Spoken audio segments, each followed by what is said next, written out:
The following video is a part of my learning on the path of becoming more about self-love and healing my childhood wounds. I have learned how to heal the different parts of me that react from a triggered point of view and make me less defensive, make me more proud of who I am and loving myself in a nurturing way. And I'm sharing these lessons with each of you with the idea that hopefully it'll help you in your relationships and help you to feel better about yourself and to see more success and more health in your future. Blessings to you all. I'm kind of being led to speak to the idea of loss. And I've been very blessed in my life that there has been a lot of tragedy in my life, but I've been very blessed when it comes to the safety of my family that's been closest to me, especially. And the first thing I want to say, but this is from a perspective of someone who's very spiritual, someone who believes at this time in my life, I believe that I've lived many lives. I was told, I'm sorry, this is going to go a little weird, a little wooby-dooby for some people, but in my learning more recently over the last 10 years, 10 years, I've learned some things about myself that I didn't know, and I still don't remember them, and I'm working on remembering them. I believe that in time they'll come to me. The knowledge of my previous lives have not come to me yet, and it has a lot to do with the programming in this world, the programming that we all live under. But I want to speak to, from my perspective, forgive me if it's not yours, but from my perspective, where I believe I've lived many, many lives, that I come from a primordial time. I was told this, that I come from a primordial time. I've been here since the beginning, and I've been on this planet many times, and I've always kind of been a spiritual person. In this particular life span, I didn't start off as a spiritual person, and I basically was led there by the nose. But the one thing that I've never really understood, because I'm spiritual, ever since I've been spiritual, and I've always felt very, very, very connected. I've always felt this deep connection to not only, even when I was not living a spiritual life or believed in a spiritual life, I had premonitions, a lot of premonitions. I remember speaking to my family about them, and it was I think it was part of what separated me from my family. I grew up in a family of very type A. All of my siblings type A, every one of them. And so it was a highly competitive world that I grew up in, and I was never have been really competitive. I'm not competitive. Well, unless you put skis on my feet, you put skis on my feet, and I become competitive. But I want to speak about loss. I've lost 3 in my immediate family. And I remember, the first one was my father, and I remember being kind of choked up about that. I did not like my father. I understand him better now than I did when I was younger, but I did not understand my father, and he was someone who was deeply, deeply wounded man. Some from his childhood, and some from war. He went through a war. He was a Marine. And then I lost my youngest brother, and that one probably was the most profound loss. But there was a more profound loss happened before I lost any family, and that was one of my dear, dear friends that shared many years with, lived with for a while, and he was taken away before his time. And I remember the deep, deep saddening that I experienced. But remember, at that time, I was not living a spiritual life. I did not necessarily believe in spirituality. I did not believe in divine, even though I think it was part of. I was getting hints along the way. And this gentleman, I still believe that he had lessons to teach beyond his life. Right? I think he was teaching far beyond his life. People learn from his experience. And because I think somebody is taken, especially when somebody is taken well before their time is up from our perspective, right? People especially that are taken extremely young. And I've had some really close calls. I've had miracles in my life that have happened many times, many miracles, and some very deeply personal. And I was granted, my prayers were answered. I mean, I remember the prayers and I remember the miracle. And the thing that I'm getting at with this is I meet many people who are spiritual in nature. Many people I talk to, especially because it's my life now, is very spiritual. I talk to people who are spiritually, the subject is possibly, it usually heads there if there's a long enough conversation. And it's not that I don't choose to drive it there, actually, because I don't want people to feel uncomfortable. And so I don't speak about things usually in conversation that will make people feel uncomfortable unless they lead me there.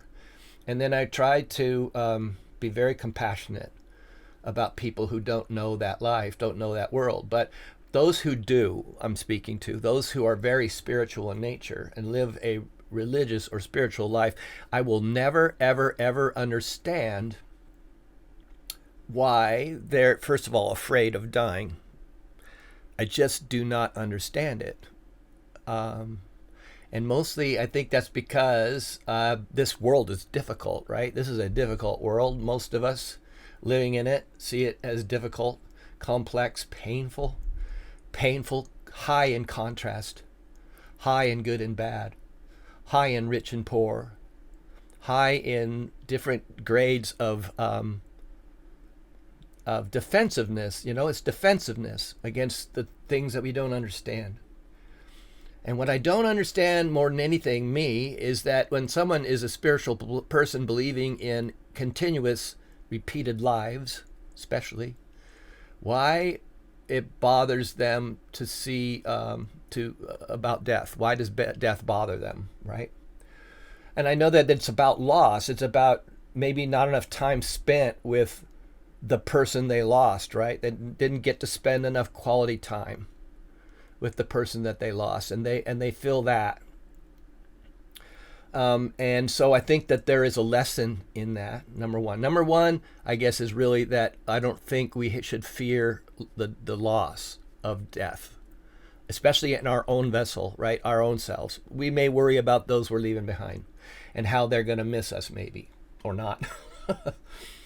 But when it comes to loss, I think that the biggest difficulty is to those who felt like they didn't get to say what they wanted to say. They didn't get to have those deep conversations that he wanted to have.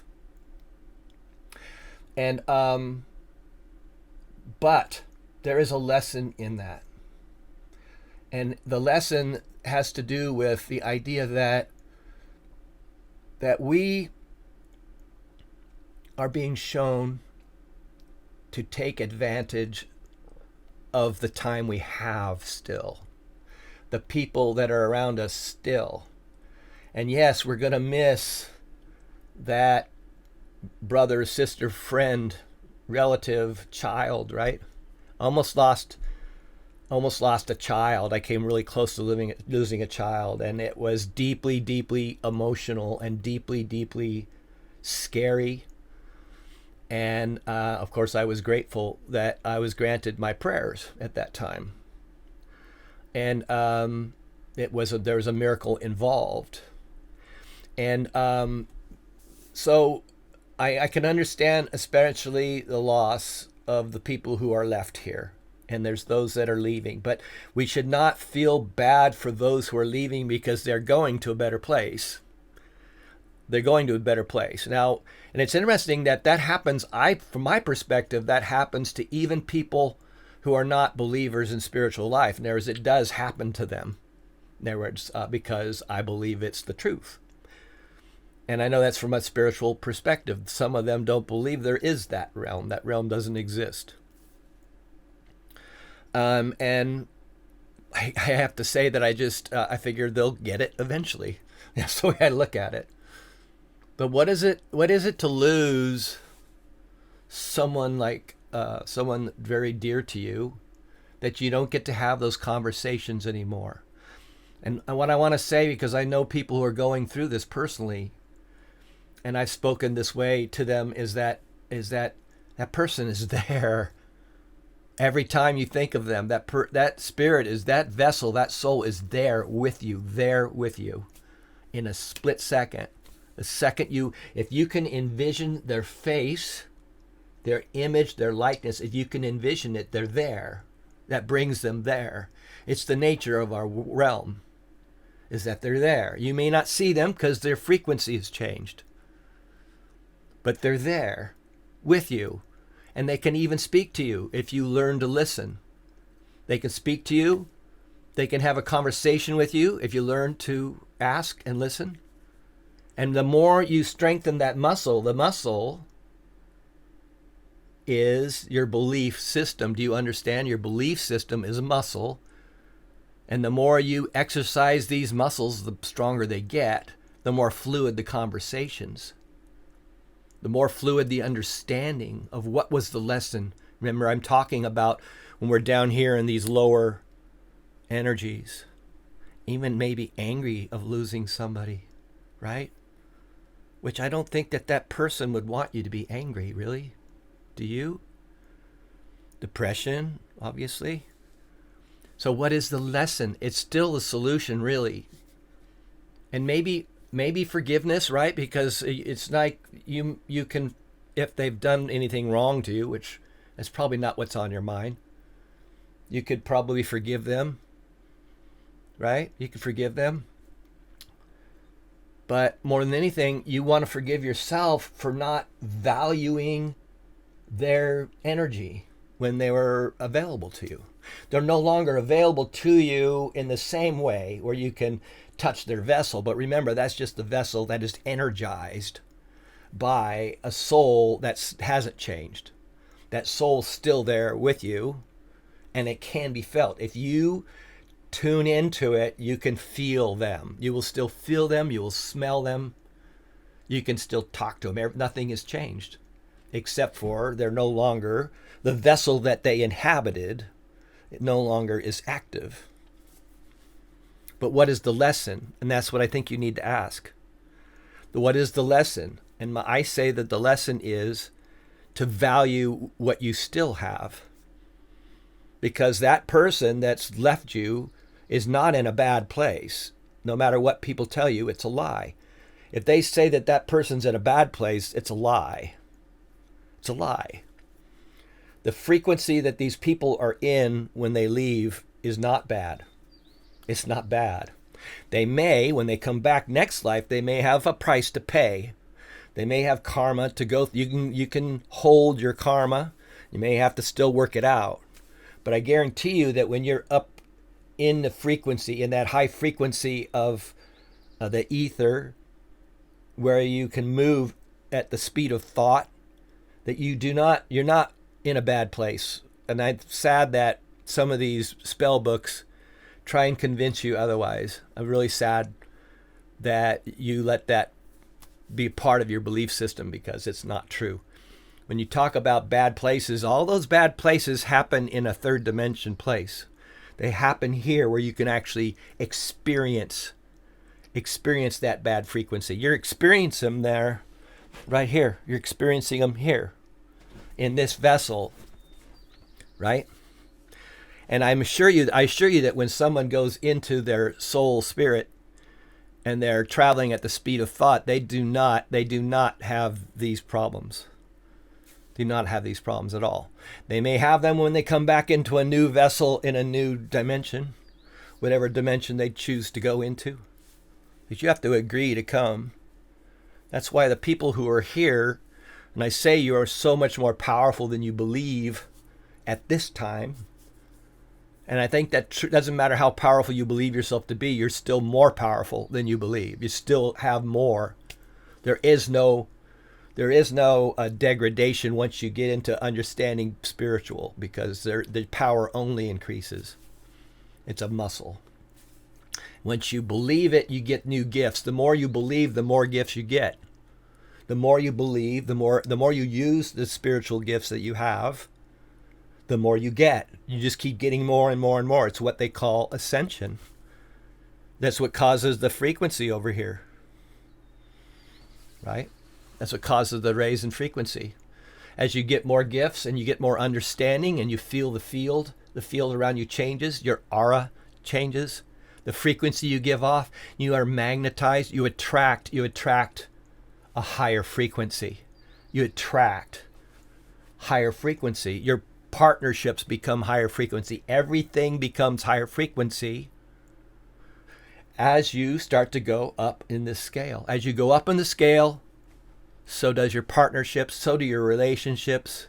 And you can bring people with you if they choose to, but if people don't choose to go with you, if people in your world right now, maybe some you have boundaries with, they don't choose to do this work down here, if they don't choose to do this work, then they cannot really spend time with you eventually.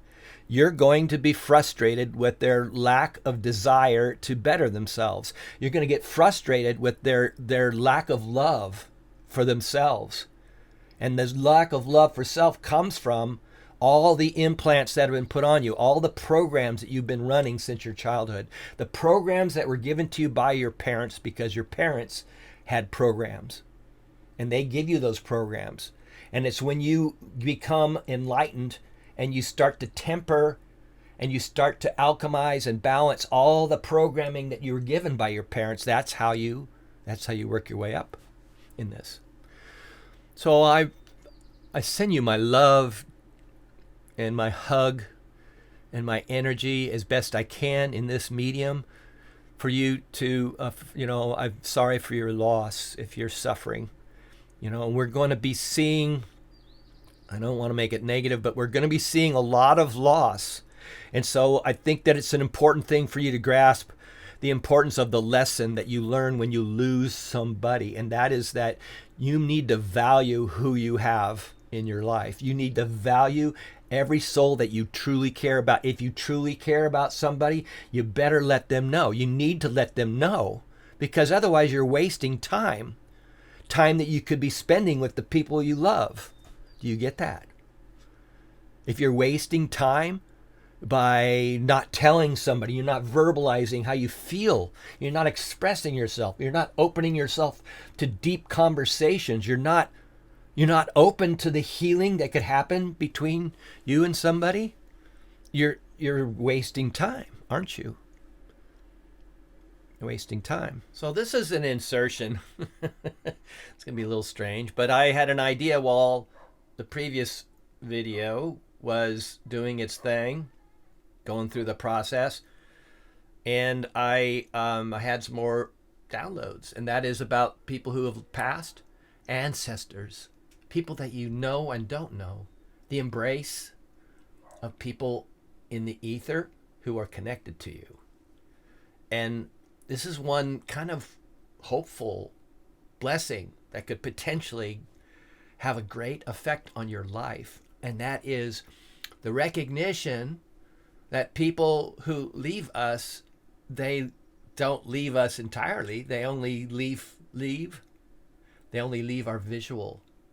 They leave the vessel they were in, but they still exist at the speed of thought around us. And they quickly become your ally if you can figure that out. Even if a loss could be maybe young, right? They are not young in spirit. They are mature in spirit. And so it's one thing to be suffering and grieving this spirit, this soul that has left your immediate vicinity, right? Your physical vicinity. But they are still there with you in the spiritual vicinity at the speed of thought.